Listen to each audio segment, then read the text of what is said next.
Hey guys, it's John again. We're going to be filling out our time cards. We've already gone through internet setup. We've gone through making sure we know how to open a job and doing diary entries. Next thing now is time cards. If you've got any questions on any of those previous ones, look up the earlier videos. So I'm in my job. I want to make sure, again, I'm checking my triangle. I'm in the right job. I'm in the training job. I got today's date. I'm set up as the foreman. I've already entered my diary entries. I'm pretty happy with those. Next thing I want to do is go to my time card. So I can come down here to the bottom and I can kind of flow across. So I'm in the diary, it's grayed out. Then time card, then material, then I can look at my production and I'll send it to the office. So the next step is to go to the time card. Now I can get to the time card here, which is pretty easy. Or if you look up here at the top, when you guys do your retrieve files, next to your retrieve files is your diary, your time card, material, analysis, and send to office. So these are the same as these. Either way, it's up to you how you want to do it. Let's open a time card. All right, when time card first opens, it's going to look a little strange if you're familiar with the old school Excel files or paper ones that we've used, but it's really the same functionality. You got your date. Again, I'm the foreman. We've got to choose what cost codes we worked on today. So you click your cost codes button and it brings up a list of only the cost codes that are set up for this job. Now, obviously your job's going to have either more or less depending on which one's set up. So we're going to go ahead and we're going to set up access. I'm just double clicking it and it moves over here. The other thing I can do is single click and click the little blue and it moves over there. Some foundations, level of effort. So I got them over here. I kind of like the way that they look. You can change the order that they're in over here by using these blue buttons here. So if I want my level of effort first, because I'm a superintendent, I'm going to be entering this pretty much every day, I can move the level of effort so it'll show up first in the list. When you're happy with the way that that looks, just click OK. And notice that it put those cost codes in for me. So I've got my level of effort cost code here. I can record my production quantities, and then I can record my hours for each of these cost codes. So the cost codes run up and down now, where on Excel they would run across. So for K2009, my level of effort, the production quantity that we had set up on this one is going to be in weeks. So if I'm spending time on a job, I can record how many weeks I've been on the job. We can add employees and equipment by clicking on the column header there, and it brings up this window. Employees on the left, equipment on the right. Now, you're going to want to enter everybody who's on your job, and I'm going to show you a shortcut here. If you know their last names, you can just start typing. So R-E-G for me, and then I can either click this little search magnifier, or while I'm in here, if I just hit the enter key, it's going to sort by everybody that has an R-E-G in their name. So it finds me, but it also finds Greg Steele because he's got an R-E-G in his name. So I'm going to say I'm on a job. We can then, and again, I just double click that, but I can single click and click on the little blue triangle to bring it in. Here's where we can pull in our vehicles. So if I've got, I know truck 120, you can go in and pull in all the different pieces of equipment, and if you can't find it, if your search isn't working well, we can pull all the way down and go find where the equipment is. And looks like my truck's not in there. What a bummer. Okay, so if we don't find the piece of equipment that we're looking for, and this happens, if we got a new piece of equipment or a new rental or something, the office will set up new equipment, but if we don't find the equipment we're looking for, we can do this pull from library. And this is everything that we have in the system. And I'm sorry, it's kind of out of the window down here. Let me see if I can move that up. Anyway, I'm sorry. But we can scroll down and we can find the piece of equipment that we're potentially looking for, and we can add it back into our job. And it looks like it's not set up, but what's new? We'll find it. So if we wanted to add something, so truck 113, which isn't really a truck, looks like that's one of the marketing vehicles, but we could select it and then add it into the list and we'd be good to go. Alternatively, if we don't find an employee that we want, and maybe you added a new guy and the office didn't get him set up before we sent out this job, you would just click pull from library, and you would find a list of people down here that you can add to the job. So, if we were going to be using Fernando on this job, we can just select him and then hit OK, and it pulled Fernando into the job. Now, in the future, Fernando is going to be available to us. I won't have to do pull from library. So we're going to add our stuff in here. You can add everybody in the job at one big time, add all the equipment that you're looking at. Of course, you've got your standard codes for the Bobcats and things like that. So if you double click it, what I want to show you is right now, see this little minus sign and it's kind of under these guys? Basically, that Bobcat is set up to be linked with Fernando, and we obviously don't want that. We want the Bobcat to be used by anybody. So if I select that Bobcat and come down here, see where it says unlink, I want you to watch. This minus is going to disappear and the Bobcat's going to slide under. So now that Bobcat is not tied to any one person. All right, so we got the equipment in there. We're going to make sure that we're using the hours and making sure that we've got the right people. Of course, we're going to want to make sure we've got an operator to go with that. So we're going to go ahead and click OK. And now you're going to see that we've got all the people and equipment going across. So for level of effort, I'm going to go ahead and enter some time in there. We did 8 hours worth of work or for level of effort. And then, Greg may have done 8 hours as well, as a superintendent. Mine's showing as a project manager. Then we can enter our labor and operator hours and equipment hours as well. Now, one thing that if you see these little double carets right here, that means there's more information behind it. And so if we click on hours, it's going to bring up this window that shows us we got some time codes for both people and equipment. And the way that we enter this is kind of strange, and you'll get used to it after a while, but we have to have 8 hours total on everything that we do. And that's kind of a software limitation. So for example, if you show up to a site, you only work for 4 hours and have to go to another site, we still have to account for 8 hours. And so that's where we're going to use some of these codes. So if that's the case, you did 4 hours and then you were excused for 4 hours. Or let's say you got a guy that shows up late, there's a tardy code. Obviously show up pay and grease pay are in there. If we had a weather that knocked us out, we got it in there, vacation, holiday, meal hours. And then similar for our equipment, we've got some use codes that we can do there as well. So standby, repair, weather, maintenance, et cetera, et cetera. All right, so let's say that Fernando's was only there for 4 hours and went off to do some work for another job. So we would enter 4, and then we're going to hit an E because we're excusing him, and we're going to do 4. Okay? And now let's use another example. Let's say that we've got Tim was busting his hump out there and worked 10 hours. So his normal 8 hours, he's going to get 2 hours of overtime. The overtime code is a /, and I'm going to show you that. So let's say we did 8 straight, and then we do this /, which is right next to your shift key on the right side of your keyboard, and then 2 hours, and that's a 10-hour day for him, and you can see over here where it says 8 with 2 overtime. So that's how you enter overtime. If you had another overtime, if you had double time, you can enter it by entering another / and then more time. So that would be 8 hours, 2 hours of regular time, overtime, and then 1 hour of double time. And you can just click in these and delete things out. Okay. Same thing with the equipment. You would do 8 or 10, as the case may be, whatever your time is. So you record your time there. If you forget what those little codes are, just come up here and click on that double caret, and they'll pop right up for you. So they're pretty easy to remember after you use them a couple of times. Here's notes. We want you to record ticket numbers, things like that, for whatever cost code you're doing work on. Obviously, this is probably not a really good example because I put it all under level of effort. Oops, so I made a mistake. Easy to fix.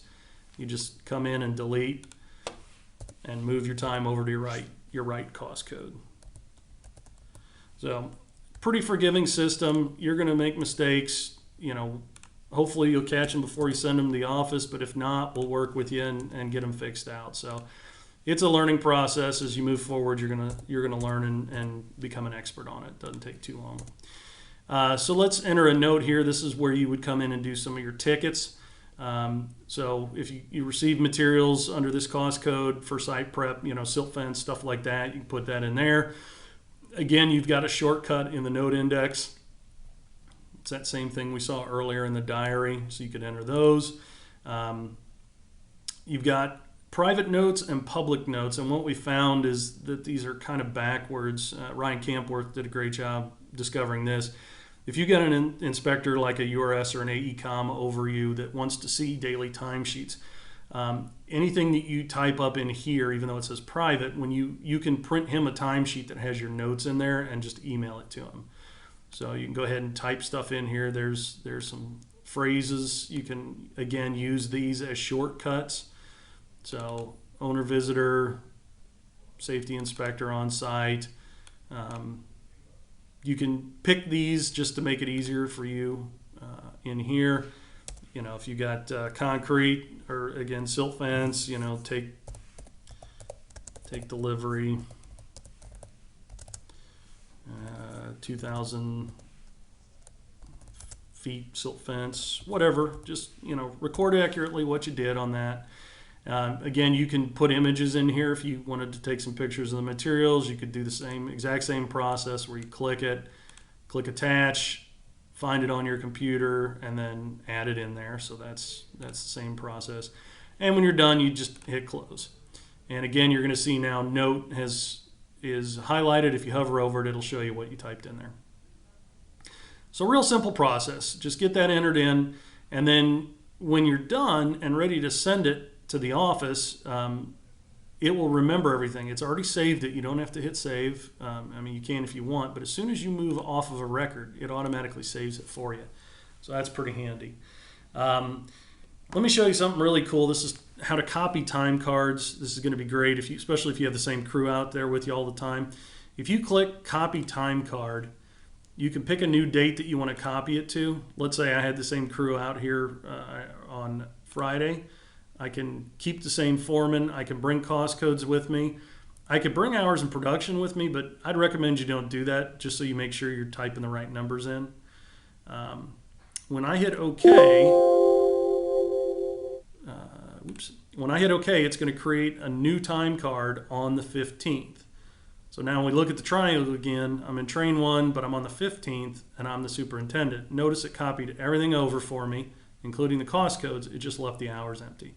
So now I can just punch my hours back in, and we can keep moving forward on whatever it was that we were working on. Okay?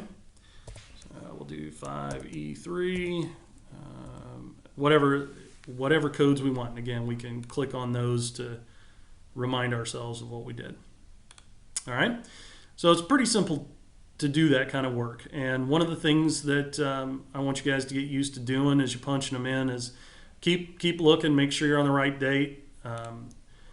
One of the things that happens on a Monday, I need you guys to record your meter hours on your equipment. And the meter hours are up. There's this tab here. If you click extra, you'll see the Bobcat here. There's a meter on and a meter off. So record your meter hours in there on Monday when you go to send it to the office. You can go back to main. Now, if you had more than 5 cost codes, you'd have to come over here to additional, and then the other codes would be in there. Hopefully we're not burying you under those cost codes, but if you did, this is where those would be. Make sure you're entering any of your production quantities in. These are not right because they're not a real job. But for example, here's a cubic yard under a foundation. You know, if you poured one foundation that was, 45, 46 cubic yards, you just record it right there. So that'll help you keep track of what your productions are. Materials, you can receive materials. You can click install materials. Our jobs will actually be set up. They'll have materials in here, and you can actually enter your quantities. Same thing with installing quantities. So access mats, for example. Now, the suggested quantity is based off of a computer, so don't pay too much attention to this. Enter your installed quantity is the actual. So if you had a bunch of mats out there, and let's say you put down 30 mats, you're good to go. Now it's recorded that you installed those mats. So this is a great place to record those under your different cost codes. Different cost codes have different materials. Obviously, if you had somebody hauling out to the site, we'd say we did one haul, and then this is a foundation code, so we got a bunch of stuff in there. Got drilling, got dumpsters, got the triaxle in there, got concrete. Here's where you could put your concrete in there. We did 45 yards today. Rebar, whatever we ended up putting in for the rebar cage, we could record that. How many forms do we end up using? So just make sure you save the record when you're done and hit close. So that's how you install your materials. Production analysis, we'll go through this in another video, but this allows you to monkey around and say, hey, if I added another crew, what would it do for my speed of my job as well as the cost of the job? So this lets you guys do some what-if scenarios without messing with your job. It's not going to hurt anything, and it's actually going to let you kind of do some future forecasting on how to increase your productions or decrease your costs. So when you're done, now you're going to send it to the office. Project managers need to approve your time because this is actually tied into the accounting system now, so it's all electronic. So we need you guys to be getting your time cards in at the end of every day. We have to look at them in the morning, get them approved, and then payroll sucks it into their system after we approve it. So it's kind of a stepwise process. So I'm happy with my time for today. I'm happy with my time for yesterday. Now this 0 is going to make it fail. It's going to fail me when I try and send it in, and that's okay. We'll go back and fix that, but I just want you to see how it works. So I'm just going to click Send to Office, and it's going to open up, and we're going to have to pick what time. This is something that we have to pay attention to here, so look at this. From when to when. Now, there's no reason to send the job each time, so what we're going to do is I know I only had time from the 15th through the 18th, and I'm going to send that. I'm going to make sure I keep this checkbox in here so I include any images. It's going to send the images back to us in the office as well. So this is pretty cool. Any pictures you take, you can just have them send in with the job. And then I'm going to click Internet. And it's going to come up and it's going to say, hey, I've got some issues here. Any of these red ones have to be fixed before it will send them. Any of the yellow ones are okay, but it's something you really need to pay attention to. So for example, it's saying that the diary, a recorded time card has no diary entry, and you can kind of drill down to find out what's going on. So train 1, Regan, oh, on the 15th. Yeah, I copied my time there, but I didn't enter any information. So I actually have to come in and enter information. So I'm going to say that it was mild, it was sunny, normal ground, and I'm going to say mowed to site, set up porta pots, whatever the case may be, and then I'm going to be happy that I've got that, so I can just close that. Now the other thing that it said was that an employer equipment had less than a minimum hours recorded. Okay, so we're going to come in here again. It's my train 1 job, and this is important because as you're working on multiple jobs, you may be filling out multiple jobs during a day, so it'll let you know which job you're on. It was on the 15th. So when I open it up, oh, that's right, the Bobcat, I didn't record hours on it. So I'm going to come in, I'm going to type, let's say we did 10 hours again. I'm going to type 10 for the Bobcat. Tim, we're going to give him 8 straight and 2 overtime hours.